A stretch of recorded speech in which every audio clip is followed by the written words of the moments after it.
पैंगोंग सौ एरिया में भारत को एक बड़ी सफलता मिली है, मगर चाइना को अपने ही लोगों के सामने झूठ और फरेब का सहारा क्यों लेना पड़ रहा है। पूरे विश्व में इस बात की चर्चा है। विजुअल्स जारी हो चुके हैं। ये जो फोटो आप देख रहे हैं ये भी बिल्कुल असली है कि चाइना ने अपने 200 से ज्यादा टैंक्स पीछे हटा लिए, वो भी इतनी तेजी से कि सब हैरान हैं। हैरानी इस बात की है कि कोई देश कितना बड़ा दोगला हो सकता है जो अपनी कई बातों को किस प्रकार से पलट ले। कमांडर लेवल पर कई सारी टॉक्स हो रही हैं और ये आर्टिकल चाइना की गवर्नमेंट का लिखा हुआ है जो ये कहती है कि सबसे पहले इंडिया विड्रॉ करेगा, उसके बाद ही आगे कुछ सोचा जाएगा। अब इसी वाले आर्टिकल की इतने बड़ी पोल का खुलासा होगा कि आपकी आंखें भी आश्चर्य से फैल जाएंगी। देखिए, आर्टिकल में यह लिखा हुआ था कि इंडिया पहले विड्रॉ करेगा साउथ साइड से, उसके बाद में चाइना कंसीडर करेगा डिसएंगेजमेंट की। मतलब ये जो पैंगोंग सो का इलाका है इसमें ये नॉर्थ साइड है और ये नीचे वाली जो है वो साउथ साइड है। इस नॉर्थ साइड के अंदर भी ये वाला जो एरिया है ये फिंगर एरिया है जहां पर डिस्प्यूट है।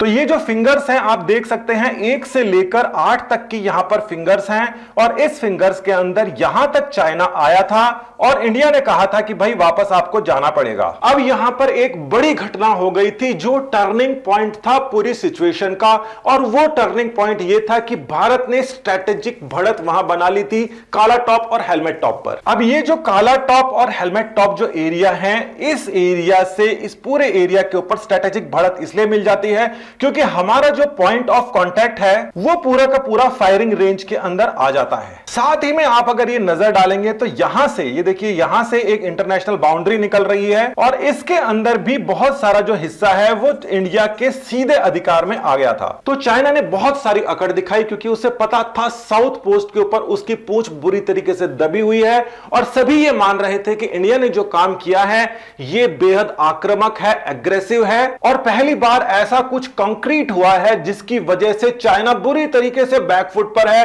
और वो कह रहा है इस जगह से पीछे हटो। अब पहले खुलासे के लिए आप तैयार हो जाइए, पूरे प्रूफ के साथ में खुद वेरीफाई करना कि ये वाला जो आर्टिकल जो चाइना की गवर्नमेंट ने ऑफिशियली लिखा था, इसके अंदर लिखा था कि पहले इंडिया पीछे हटेगा, उसके बाद में हम सोचेंगे कि पीछे हटना है कि नहीं हटना, और इसके अंदर ये जो बात लिखी थी ये गायब हो चुकी है। चाइना की गवर्नमेंट का ऑफिशियल स्टेटमेंट आप देख लीजिए कि चाइना और इंडियन फोर्सेस ने पैंगोंग के नॉर्थ कोस्ट में ऑर्गेनाइज्ड डिसएंगेजमेंट शुरुआत कर दिया है 10 फरवरी से। और ये वाला जो आर्टिकल लिखा गया था 13 नवंबर को, जिसके अंदर उसने कुछ ऐसी बात लिखी थी जो गूगल में अभी भी मौजूद है, उसके ऊपर आप ध्यान दीजिए। ये आज का ही सर्च है, आप खुद भी देख सकते हैं, सेम वही आर्टिकल है 13 नवंबर का और यहां पर लिखा हुआ है कि इंडिया पुराने दिनों की तरह ही नीचे झुकेगा भी और पीछे हटेगा भी, पहले उसके बाद में हम कुछ करेंगे। तो पुराने दिनों की बात चाइना कर रहा है, आप वेरीफाई कर सकते हैं, मगर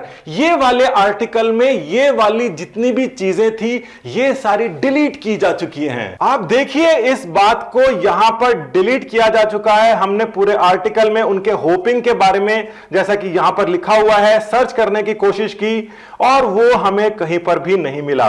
हमने सोर्स कोड भी देखने की कोशिश की कि ओल्ड डेज क्या पता कहीं पे हिडन फॉर्मेट में लिखा हो, मगर वो वहां पर मौजूद नहीं है। चाइना ने उसको डिलीट कर दिया और अपनी कई बातों को चबा डाला। इससे बड़ा सबूत आज की तारीख में आपको मिल नहीं सकता। अभी 1-2 दिन और इंडेक्स रहेगा ये गूगल के अंदर, बाद के अंदर नई चीजों को वो री इंडेक्स कर लेता है। हो सकता है कि 48 घंटे 72 घंटे बाद में आपको ये नहीं मिले, मगर आज इसको वेरीफाई कीजिए। अब इनके कारणों के ऊपर नजर डालते हैं कि आखिर चाइना को सरपट अपने टैंकों को पीछे हटाना क्यों पड़ा। तो इंटरनेशनल लेवल के ऊपर देखा जा सकता है कि चाइना की बहुत फजीहत है। 2022 के विंटर ओलंपिक्स को बायकॉट करने की बात चल रही है और इसका चाइना के ऊपर काफी प्रेशर है। प्रेशर इस वजह से नहीं है कि उनका कोई रेवेन्यूज घट जाएगा, मगर यह रेपुटेशन की बात होती है। कोविड के समय चाइना के ऊपर जो धब्बे लगे वो वीगर मुस्लिम्स के ऊपर जो ह्यूमन राइट्स का वायलेशन वो कर रहे थे उनसे और ज्यादा गहरे हो गए। अब यह बात सामने आ रही है कि इस्लामिक संगठन अगर ये देख रहे हैं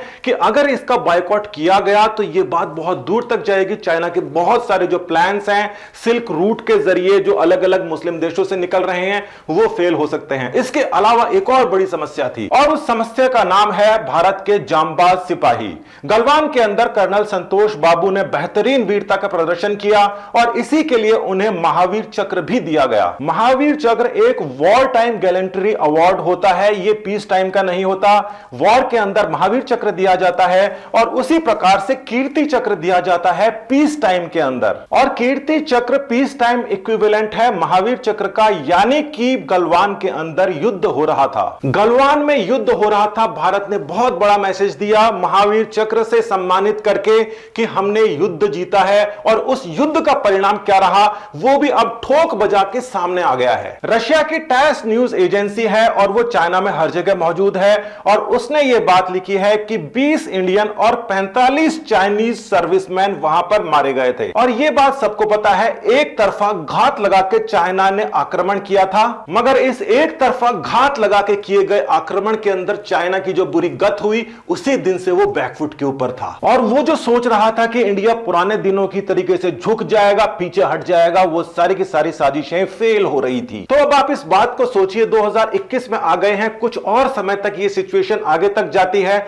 चाइनीज के सोल्जर्स का मनोबल बहुत टूटा हुआ है। दूसरा, वहां पर विंटर ओलंपिक्स जो बायकॉट का तो झेल ही रहे हैं कि उनके ऊपर बायकॉट ना हो जाए, साथ ही में अगर लो लेवल वॉर हो या किसी भी लेवल का वॉर हो इंडिया और चाइना के बीच, इंडिया के पास राफेल आ चुके हैं और इसी वजह से चाइना के अंदर विंटर ओलंपिक्स कैंसिल हो सकते हैं। और यह चाइना के लिए बहुत ही बड़े सदमे की तरीके से बन सकता है। इसीलिए चाइना ना सिर्फ ऑफिशियली बता रहा है कि हमने आपकी सारी बातें मान ली और हम पहले पीछे हट रहे हैं, बल्कि वो सरपट तरीके से तेज गति से अपने टैंक्स और अपने सारे के सारे आर्टिलरी इक्विपमेंट लेकर वहां से रफू चक्कर हो रहा है। तो आज के लिए आपका यह असाइनमेंट है कि गूगल के ऊपर सर्च करो, स्क्रीनशॉट रखो और खुद वेरीफाई करके सबको बताओ इंडिया पुराना नहीं है, इंडिया बदल गया है। आप और हमारे प्रेजेंस के अंदर, इंडिया के अंदर वो सब कुछ नहीं हो सकता जो चाइना पहले सोचा करता था। नमस्कार, धन्यवाद, जय हिंद।